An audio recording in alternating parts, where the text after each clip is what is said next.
OK, donc dans cette vidéo-là, on va suivre le chapitre 7 en fait où il parle d'itération. On va le voir en deux volets. On va parler d'incrémentation en fait au niveau numérique et on va parler aussi d'une nouvelle boucle qu'on n'a pas vue jusqu'à présent qui s'appelle la while loop.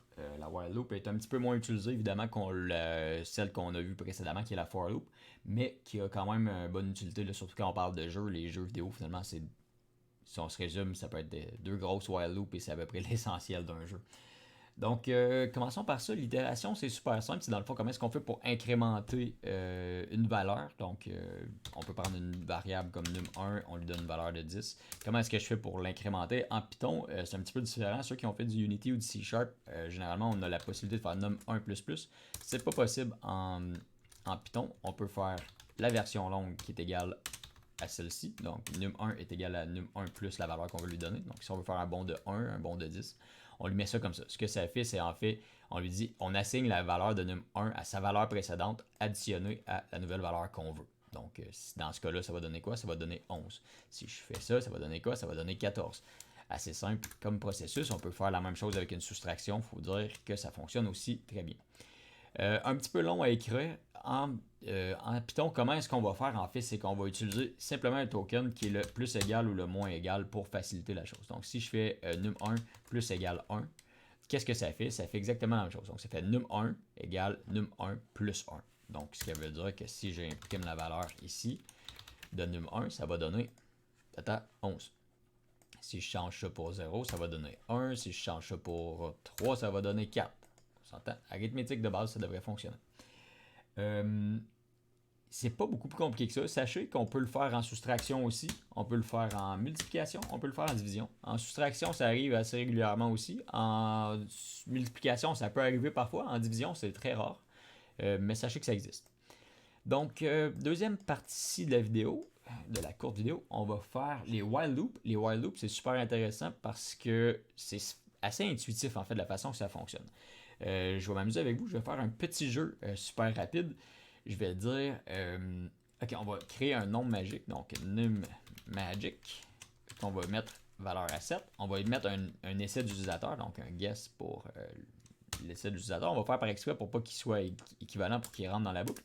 Et après ça, on va lui faire une while loop. Une while loop, c'est quoi? C'est en fait, on dit, tant et aussi longtemps que la condition n'est pas vraie, eh bien, on continue à exécuter le code qui est dans la while loop. Donc, c'est super simple. On écrit while comme ça, le petit mot-clé while qui devient en mauve dans notre collab. Et après ça, on va lui mettre notre condition. Donc, ma condition, c'est tant et aussi longtemps que le guess du joueur, l'essai du joueur, n'est pas égal au num magique que j'ai mis en haut. Je vais exécuter le code qui est après ce semi-colon, pas ce semi-colon, ce colon-là. Donc, while guess n'est pas égal à num magique, qu'est-ce qu'on va faire? On va imprimer, par exemple, l'user. OK, quel est ton guess? Comme ça. Et après ça, on pourrait lui mettre un input. Mais, qu'est-ce qu'on fait pour lui mettre un input? Est-ce que vous vous rappelez? Parce que si on fait ça comme ça, on va avoir un problème. On va l'essayer pour le fun. Donc, ton essai, hop. Et après ça, quand on sort de la boucle, donc quand le nombre est égal à le guess est égal au num magic, qu'est-ce qu'on fait? On va imprimer, bravo, bravi, bravo, bravissimo. Et on fait play. C'est mon essai, j'essaie 4, ça marche pas. On le réessaie, j'essaie 2, ça marche pas. J'essaie 7, hey, ça marche pas non plus. Pourquoi? Parce que dans le fond, quand on le fait par défaut, ce que ça fait, c'est que ça fait simplement nous rentrer du texte ici, dans l'input. Donc, ce qu'on doit faire, c'est on doit parse ou convertir notre string en integer. Si on l'essaie maintenant, on essaie 4, on essaie 7, et voilà, bravo, ça fonctionne.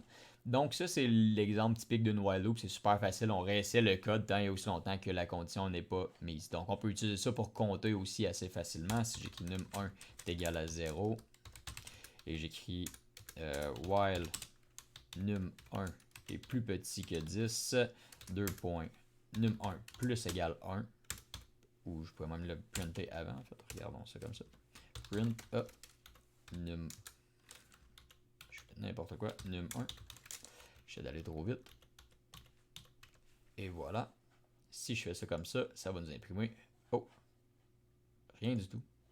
J'écris plus 1. Il me manque un plus égal. Et voilà. Plus égal 1. Et voilà. Donc là, on compte jusqu'à 9. Jusqu'à 10 dans le fond, de 0 à 9. Et on pourrait mettre ça pour le nombre de 0 que vous voulez. Si vous voulez vous amuser à voir à quel point Google est capable de vous sortir des nombres rapidement. on peut s'amuser avec ça, avec la valeur que vous voulez. Donc, c'est des façons d'itérer en fait assez simples. Et je pense que vous devriez comprendre assez facilement.